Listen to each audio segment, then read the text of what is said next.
Bismillahirrahmanirrahim. Assalamualaikum warahmatullahi wabarakatuh. Video ini adalah video lanjutan dari video pertama yang berjudul Kabar Gembira telah ditemukan vaksin corona. Banyak yang komentar atas video itu dan kebanyakannya alhamdulillah mensupport metode garpu tala untuk disebarluaskan. Sebanyak 93,6% like videonya. Apalagi dengan tambahan keyakinan testimoni yang disampaikan oleh Profesor Idrus, guru besar Unhas dan mantan rektor yang sembuh dari corona dengan bantuan metode ini. Yang videonya saya sampaikan di sini. Ada juga yang nyinyir, bully, dan mempertanyakan kebenaran metode garpu tala tersebut. Sangat wajar, karena ini sesuatu yang baru dan mungkin bagi sebagian orang, video itu terlalu berani dan mengada-ngada. Tidak ada yang terbaik yang saya bisa lakukan kepada mereka kecuali mendoakan semoga Allah memberikan kemuliaan, kejayaan, ketinggian derajat, dan keberkahan hidup pada mereka semua. Amin ya rabbal alamin. Karena dengan kritik dan saran yang mereka berikan menjadikan semangat bagi saya untuk memperbaiki diri. Sementara untuk pertanyaan apakah metode itu mengada-ngada? Tidak. Yang saya jelaskan di video itu benar adanya. Atas izin Allah, saya sudah menjalankannya selama 9 tahun ini dan saat ini pun saya menangani konsultasi banyak PDP atau pasien dalam pengawasan yang sedang diisolasi. Hari-hari saya dipenuhi dengan konsultasi untuk membesarkan hati mereka agar mereka mendengarkan audio-audio positif dari saya dan menzikirkan ayat garpu tala yang didapatkan. Untuk menjawab yang bertanya, maka mari sama-sama kita bermain logika. Jika WHO katakan bahwa inilah vaksin yang sudah teruji, kira-kira apa yang dilakukan oleh warga dunia? Ya, pasti mereka akan menerima dan berbondong-bondong membeli dan mengkonsumsinya, walaupun harus membayar mahal. Apa bedanya dengan saya? Allah sebagai pencipta saya mengatakan, inilah obat corona. Ya, Allah sudah nyatakan begitu. Corona adalah penyakit. Al-Quran adalah obat dari segala penyakit. Maka dengan penuh iman, saya mengkonsumsinya. Alhamdulillahnya biayanya gratis dan alhamdulillah banyak yang sembuh. Tapi pendapat saya itu mungkin beda dengan sebagian Anda. Anda masih perlu menunggu WHO dulu yang vaksinnya harus sudah melalui uji klinis. Itu pilihan yang bagus juga sih, karena saya juga kan peneliti. Maka saya menghormati hasil penelitian dan semua metodenya. Tinggal pertanyaan saya, kapan Anda akan dapatkan vaksinnya? Data yang saya dapatkan, vaksin itu baru bisa diproduksi 18 bulan lagi. Belum lagi distribusinya, belum lagi biaya untuk membayarnya. Apa yang kira-kira akan terjadi dalam masa tunggu 18 bulan ke depan? Berapa banyak nyawa yang melayang? Berapa banyak jeritan orang yang tidak lagi bisa mencari nafkah? Berapa banyak negara yang ekonominya bangkrut? Yunani tanpa corona saja sudah dinyatakan negara bangkrut. Bagaimana jika terhempas corona? Saat ini seluruh negara-negara maju di seluruh dunia kebingungan. Lalu bagaimana dengan negara kita, Indonesia? Menunggu 18 bulan, apa kira-kira yang akan terjadi pada negara kita selama masa menunggu? Ada prediksi mengatakan di Indonesia akhir April ini akan mencapai 71.000 orang yang positif corona. Pilihan yang ada saat ini, selain semua metode standar yang semua negara melakukannya, adalah metode garpu tala yang sedang saya praktekkan ke banyak pasien PDP.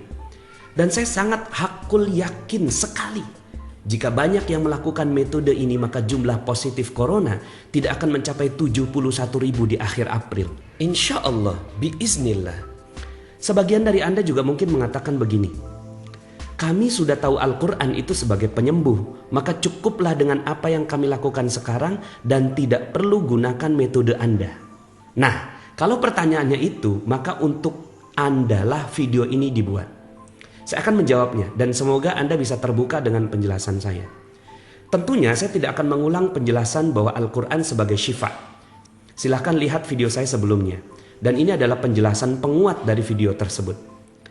Begini, setiap obat perlu dosis yang pas. Jika dosisnya tidak tepat, tidak juga akan menjadi penyembuh. Setuju? Pasti setuju ya. Contohnya begini, jika seorang sakit kepala memerlukan dosis 100 mg sekali minum dan dia hanya mengkonsumsi 20 mg, apakah akan sembuh? Logika mengatakan tidak akan sembuh karena dosisnya tidak cukup. Itulah mengapa kita memerlukan dokter yang dengan tepat menghitung dosis setiap orang. Walaupun obat mungkin bisa dijual bebas, tapi kita tetap memerlukan dokter karena setiap orang memiliki dosis berbeda dan dokter yang bisa menghitung itu. Nah, begitu juga dengan Al-Quran. Al-Quran sebagai penyembuh juga memerlukan dosis yang tepat, yang setiap orangnya berbeda-beda. Fikirannya, kerisauannya, lingkungannya, interaksinya dengan Al-Quran, keyakinannya, dan banyak faktor yang membuat setiap orang unik dan memerlukan dosis yang berbeda-beda untuk setiap penyakit, untuk setiap orang. Lalu bagaimana menentukan dosisnya? Mau dibuat rumit? Ya bisa. Mau dibuat sederhana? Juga bisa. Saya memilih berusaha menyederhanakan. Menentukan dosis ayat yang tepat adalah dengan melihat getaran ayatnya. Contohnya begini, ketika membaca Al-Fatihah, berapa getarannya? Antara 0 sampai 10. Makin tinggi, makin bergetar jiwa. 10 itu sampai bergetar dan menangis ketika membacanya. Kalau Anda berapa? Saya bertanya pada banyak orang, jawabannya bervariasi. Ya karena setiap orang punya interaksi berbeda dengan surat Al-Fatihah itu.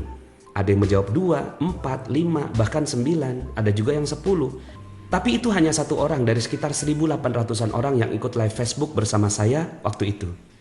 Nah sekarang coba Anda. Saya bacakan Al-Fatihah dengan nada berbeda. Yang pertama. Bismillahirrahmanirrahim. Alhamdulillahi Rabbil Alamin. Ar-Rahmanirrahim. Maliki Yawmiddin.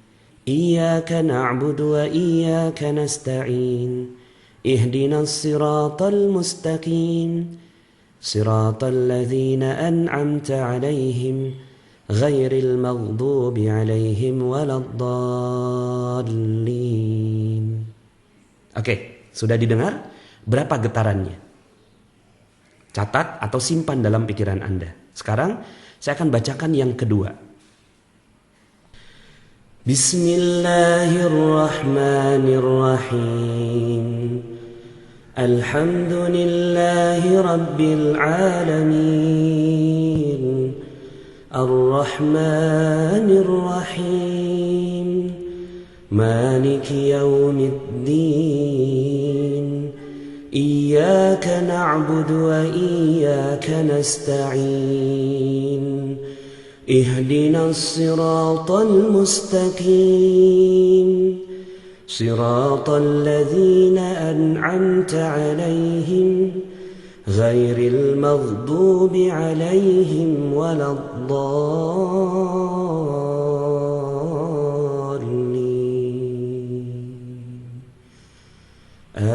آمين. Oke, sekarang berapa getaran yang kedua? Apakah ada perbedaan? Yes. Itulah getaran Al-Quran. Memiliki dampak yang berbeda-beda. Dalam surat yang sama dan orang yang sama saja, saya membacakannya sendiri dan Anda juga mendengarkannya, orang yang sama, nilainya berbeda. Lalu bagaimana dengan orang yang berbeda-beda dengan penyakit yang berbeda-beda? Maka setelah Anda mengetahui bahwa Al-Quran ada getarannya, pertanyaan berikutnya, getaran berapa yang bisa menyembuhkan? Jawabannya, yang menjadi penyembuh adalah yang skor getarannya mendekati 10. Kalau bisa 10. Karena makin ke atas makin dahsyat proses penyembuhannya. Allah sebutkan ini dalam Al-Quran, dalam surat Al-Anfal ayat 2. A'udzubillahi minasyaitonirrajim. إنما المؤمنون الذين إذا ذكر الله وجلت قلوبهم وإذا تليت عليهم آياته زادتهم إيمانا وعلى ربهم يتوكلون. Yang artinya sesungguhnya seorang mukmin itu jika disebut nama Allah bergetar hatinya. Dan ketika dibacakan ayatnya bertambahlah keimanannya. Ciri bergetar Allah juga sebutkan dalam ayat yang lain. Dalam surat 19 ayat 58. A'udzubillahi minasyaitonirrajim. إذا تتلى عليهم آيات الرحمن خروا سجدا وبكيا. Yang artinya, apabila dibacakan ayat-ayat Allah yang Maha Pemurah kepada mereka, maka mereka menyungkur dengan bersujud dan menangis. Allah juga sebutkan ciri bergetar yang lain dalam surat 17 ayat 109. وَيَخِرُّونَ لِلْأَذْقَانِ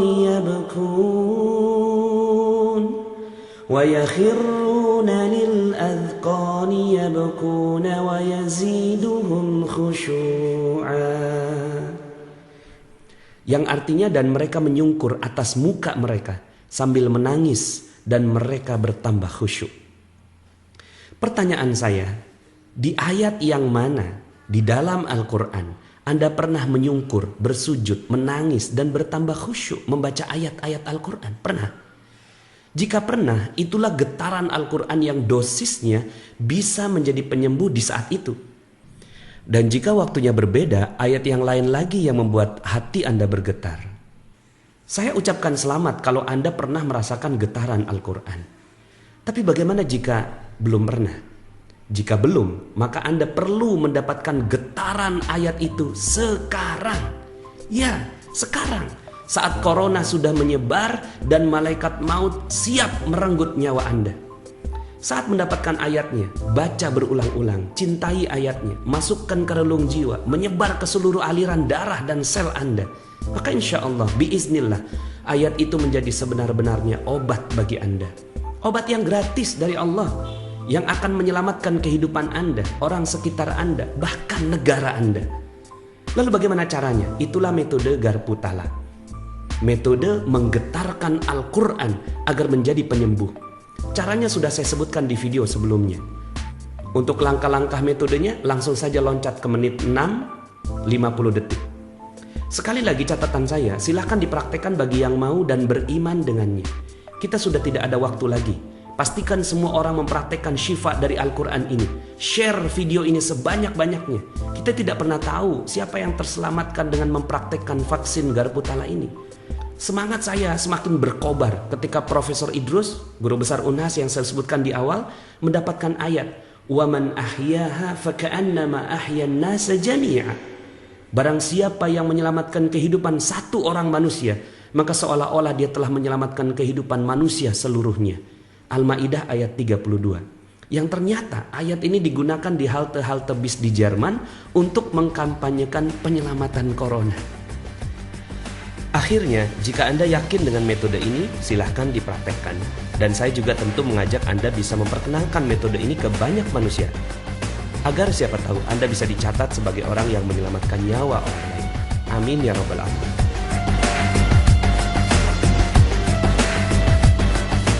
Semoga video ini memberikan manfaat untuk Anda, keluarga Anda, dan orang-orang yang Anda kasihi. Salam cinta dari saya, sahabatmu, Nasrullah. Assalamualaikum warahmatullahi wabarakatuh.